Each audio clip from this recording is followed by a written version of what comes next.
So Scott Fauble, looking forward to Monday. What's the preparation been like? How you been feeling? Training's been good. Training's been really solid.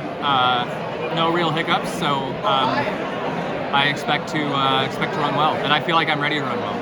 Does it excite you, coming, to Boston, coming for another year? What's the excitement level like? Yeah, Boston is, I mean, it's a wonderful race. It's so special, and it's pretty unique. It's very different than what most races are like, and yeah, I'm just excited to be here. I'm happy to be here.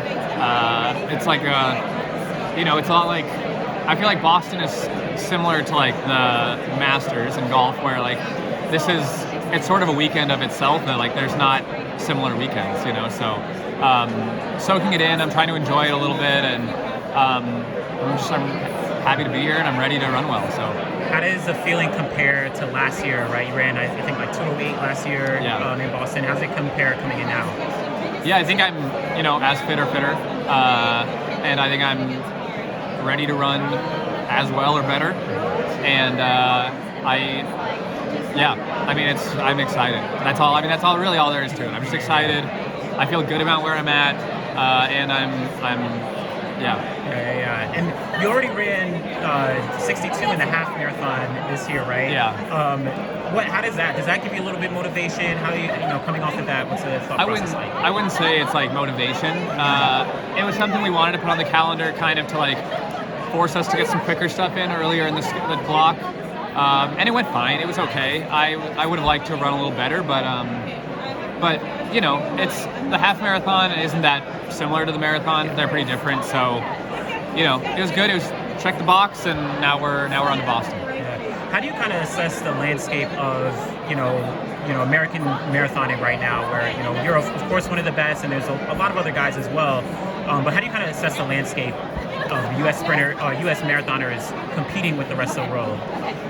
Yeah, I think we're like sort of right on the precipice of a big jump. For years, American men have been running in the 210, 211s, and then in the last couple of years, we've seen some 209s and some 208s.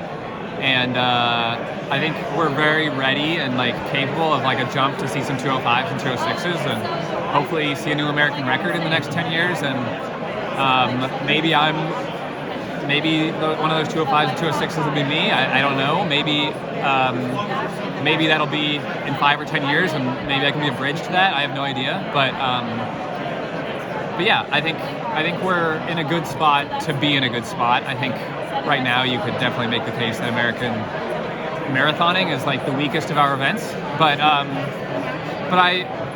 think we are definitely ready for a big jump, and I think a big jump is coming. Like, there's a lot of really talented people who at some point will start running marathons.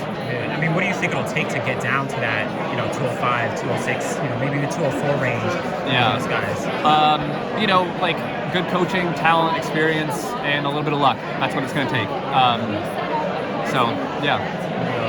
And then, of course, just curious in terms of, we have Kipchoge running. Of course, everything is kind of on him.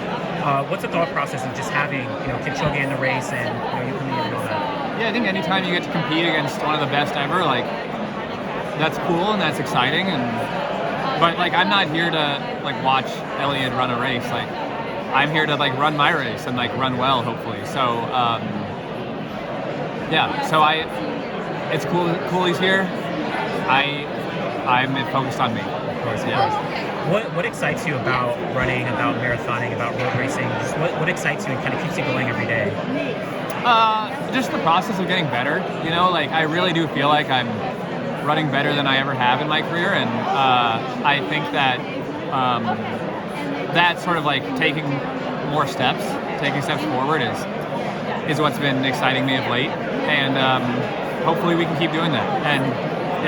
And once I kind of start going backwards, I think I'll call it pretty quickly. So once I don't feel like there are more steps to be had. You think you'd be good if like, okay, I'm going backwards, I'm at a point, when you get to that point, step away. Yeah, I think especially for men, when it goes pretty quick, and so that's not interesting to me. I'm going to do something else when that happens. But for the time being, like, I feel like there's a lot more progress to be had, and I feel like I've got another good few years, and excited for a good weekend this weekend. Yeah. the last question, of course, not only Boston, but any, major marathon, how do you kind of make sure that you're just having fun and you're kind of like taking all the pressure away and, just enjoying the time?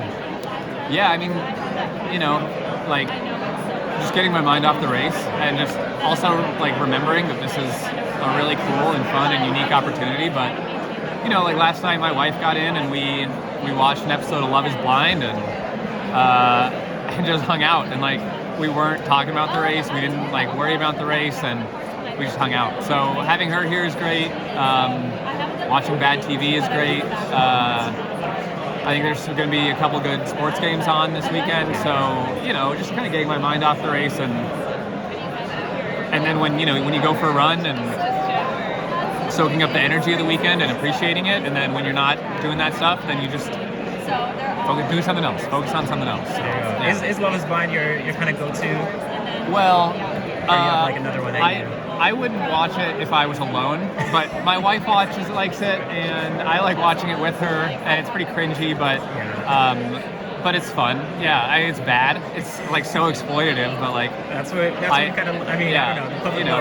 If an adult signs up for it, knowing what they're getting into, then so be it. I'm very excited for the next season. Is Love is Blind Denver, and that's where I'm from. I'm from Denver, so like I am fired up. Like I'm hoping like some people I went to high school maybe are on it. Like I can't wait to see the trip up to Keystone where they get plied with liquor and argue. So yeah, I mean for that reason I'm still invested. We'll see how it goes after Love is Blind Denver. Yeah, I mean of course you have your wife, but like let's say in another life, would you ever send your application in for a Love is Blind? Oh no, of course not. I'd be horrible on that show, and like it's absolutely the worst way to find a partner. But like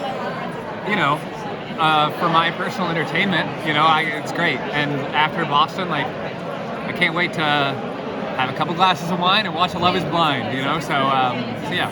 There you go. Well, great. Looking forward to this weekend. Yeah, thanks. Me too. Thanks so much.